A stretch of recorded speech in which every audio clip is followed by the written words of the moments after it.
기대시장 272조인 항공기를 내놓았다고 자신만만하던 중국에게 날벼락이 떨어졌습니다. 보잉과 에어버스를 뛰어넘겠다며 자신만만하게 내놓은 자국산 항공기 사업이 서방의 제재 한 방이면 통째로 물거품이 될 수도 있다는 분석이 자국의 전문가 입으로 전해지면서 망연자실할 수밖에 없는 상황에 놓인 것인데요.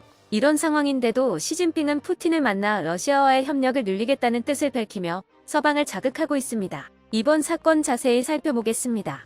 그간 중국은 전투기를 비롯한 한국의 항공기를 가리켜 미제 엔진이 없으면 아무것도 아니라며 비난을 일삼아왔습니다. 실제로 중국은 그런 논리로 홍콩 매체 사우스 차이나 모닝 포스트에서 대한민국의 신형 전투기 KF-21은 중국 젠20의 상대가 되지 않는다라는 제목의 기사를 기고하기도 했죠. 다음은 중국 기사 내용의 요약인데요.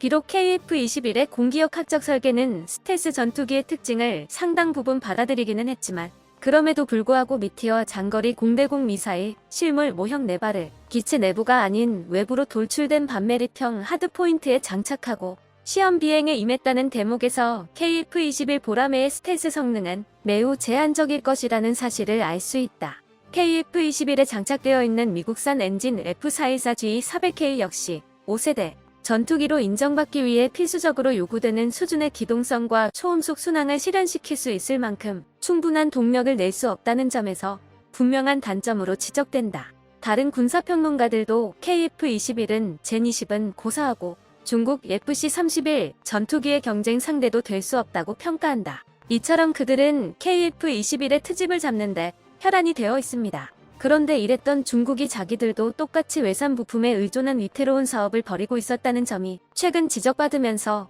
중국인들은 고개를 들지 못하고 있습니다. 바로 중국산 민항기 사업 C919인데요. 자기들이 직접 설계한 민항기를 제조해 내수는 물론 수출까지 하는 것이 목적입니다. 민항기 사업의 높은 수익성 때문에 이는 중국 항공산업의 수건으로도 꼽히죠. 이번에 중국은 C919의 가망 인증까지 통과시키며 상용 비행을 위한 마지막 관문을 넘었습니다. 미국, 보잉, 유럽 에어버스가 과점하고 있는 글로벌 민항기 시장에 도전장을 던진 지 10여 년 만에 어느 정도 성과를 내기 시작한 것인데요. 2018년 미중 무역전쟁 발생 이후 미국의 견제가 심해지면서 그들에게 중국산 여객기 자체 개발은 선택이 아닌 필수가 됐습니다. 항공기 제조를 포함한 항공우주 산업이 미중 기술 경쟁의 승부를 좌우할 핵심 산업 중 하나이기 때문이죠. 이 때문에 C919는 흔한 항공기가 아닌 시진핑과 중국인들의 폭발적인 관심이 집중되는 특별한 존재입니다. 제조업 강국이라는 자신들의 꿈을 이루기 위해서도 말입니다. 향후 20년간 중국 항공시장에서 단일 통로 기종이 점유율 70%를 차지하는 주류가 될 것이라는 전망이 나온 가운데 C919 역시 이에 발맞춰 단일 통로 기종으로 개발되었습니다. 미국, 보잉사도 중국이 2040년까지 모두 8,700대의 항공기를 신규 도입할 것이며 이 중 단일 통로 기종이 6,490대를 차지할 것으로 예상하는 등 비슷한 전망을 내놓았습니다. 그럼 매년 C919로 인해 발생하는 매출액은 얼마나 될까요? 중국 현지 금융회사는 20년 동안 중국이 매년 단일 통로 기종 312대를 신규 도입한다는 가정하에 C919가 보잉,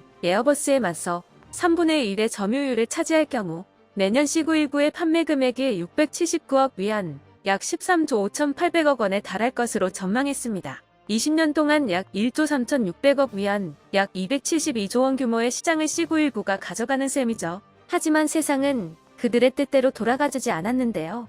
우선 C919 자체의 한계가 분명합니다. 가장 대표적으로 지적받는 것은 바로 그들이 그렇게도 한국을 향해 손가락질하던 국산화율이었습니다. 중국 언론에서는 C919의 국산화율이 60%에 달한다고 말하고 있지만 실제로는 더 낮다는 분석이 지배적입니다. C919의 동체, 날개와 꼬리 부분은 중국 부품사가 생산하지만 항공 데이터 기록 장치는 미국 제너럴 일렉트릭, 동체의 알루미늄 합금 부분은 미국 아르코닉, 바퀴 및 제동 장치는 미국 한유해, 교신 및 항법 장치는 미국 노블 콜린스가 제조했는데요.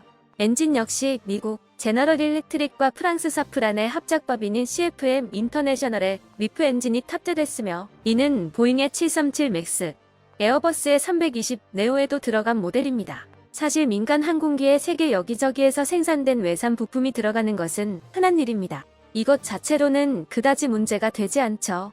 그러나 문제는 최근 시진핑이 러시아를 방문해 푸틴과 만나면서 중국이 러시아와 모종의 협력을 도모했을 가능성이 제기되면서 발생했습니다. 공식적으로는 이들이 경제적인 협력만을 약속했다고 전해졌지만 서방이 주목하는 점은 그것뿐만이 아니었죠. 중국이 러시아에 무기를 지원했을 경우입니다. 러시아와 우크라이나 양측 모두가 만성적인 무기 부족에 허덕이고 있는 상황에서 중국이 무기를 지원하게 된다면 한순간에 전황이 기울 수도 있기 때문입니다.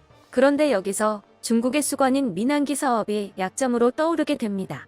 중국이 러시아에 무기를 내주는 순간 중국 역시 서방의 대러시아 경제 제재의 대상이 됩니다. 처참한 국산화율의 중국 민항기는 서방이 손바닥만 해도 공중 분해되는 겁니다. 게다가 최근 중국 항공 전문가가 기술적 관점에서 미국과 러시아 엔진에 비해 중국산의 성능이 떨어지는 이유를 아주 정확히 분석한 내용이 유출되어 화제입니다. 중국이 그렇게 매달리는 민항기 사업에도 자국제 엔진이 들어가지 못하는 이유가 여기에 있었죠. 얼마 전 중국 온라인에는 순풍항공이라는 아이디의 항공 전문가가 쓴 글이 올라왔는데요. 그가 쓴 글 중국 엔진의 문제가 단지 부품 소재 때문일까?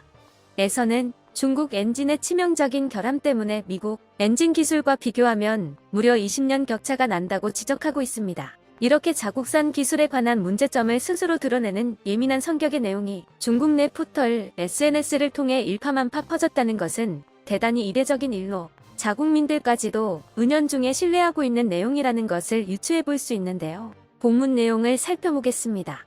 제트 엔진의 수명은 미국산 엔진이 대략 12,000시간, 러시아 엔진은 4,000시간, 중국 엔진의 경우 초창기엔 수백 시간에서 1,000시간을 넘어섰으나 최근 들어서는 러시아와 비슷한 4,000시간까지 끌어올렸다고 한다. 미국과 러시아의 엔진 개발 속도를 고려할 때 중국의 제트 엔진은 미국보다 20년 뒤처져 있다. 일반적으로 제트 엔진 내부 온도는 10도 상승할 때마다 엔진 추력은 1% 증가한다. 예를 들어 세계 최고의 엔진 업체라고 해도 엔진 내부 온도를 연간 평균 10도 정도 올리는 게 한계치이다. 그런 기준으로 중국산, 미국산 제트 엔진 내부 온도를 비교해보면 200도 정도 차이가 있기 때문에 데이터를 보면 20년 차이가 나는 것이다. 1974년 J6 전투기가 3번이나 추락하는 사고 이후로 사람들은 재료가 좋지 않아 중국 엔진 성능이 나쁘다라는 인식이 생겼다. 물론 재료도 중요하지만 근본적인 문제는 다른 데 있다. 일반적으로 중국 엔진의 단점은 수명이 짧고 고장이 잘 나는 문제가 있는 것이다. 고장의 직접적 원인은 대부분 엔진 베어링에 많은 부하가 걸리며 부품 파손, 크랙이 발생하는 것이고 외부 하중, 충격, 진동을 견디지 못해 일어난다. 그동안 중국은 엔진 소재 문제 때문에 이런 문제가 발생한다고 생각해왔지만 그게 아니었다. 중국은 현재 엔진 제조에 필요한 다양한 소재를 생산하고 있지만 기술적으로 선진국과 큰 차이가 있다. 니켈계 합금을 대부분 수입에 의존하고 있고 중국에서 생산한 니켈계 재료는 국제 규격을 통과하지 못한 수준이다. 그러나 설계 데이터, 엔진 개발 장비, 제조 협업 등 중국 엔진의 문제는 복합적이다. 무엇보다 설계에 필요한 기본 데이터가 부족하며 소재 특성 데이터 실측도 형편없다. 미국에 비해 50년이나 늦게 출발한 중국 엔진 개발은 개발 기간도 짧으며 검증 플랫폼도 소규모로 새로운 엔진을 개발하거나 시험하기 어렵다. 다시 말해 중국의 진짜 문제를 해결하기 위해서는 소재 개발, 엔진 설계뿐만 아니라 프로토타입 제작, 시스템 통합, 인터페이스 관리, 검증 등 전방위적인 발전이 이루어져야 한다. 요약하자면 중국 엔진은 기술적 성숙도 자체가 부족해서 미국은커녕 러시아 엔진의 수준도 도저히 따라잡을 수 없다는 것입니다. 이러한 중국의 경우를 보면 한국 역시 세계 최고 수준의 항공 기술력을 갖기 위해 자국산 엔진의 개발에 힘을 더욱 써야 할 것으로 보입니다. 다행히도 한국은 최근 엔진의 국산화에 출사표를 내밀었죠.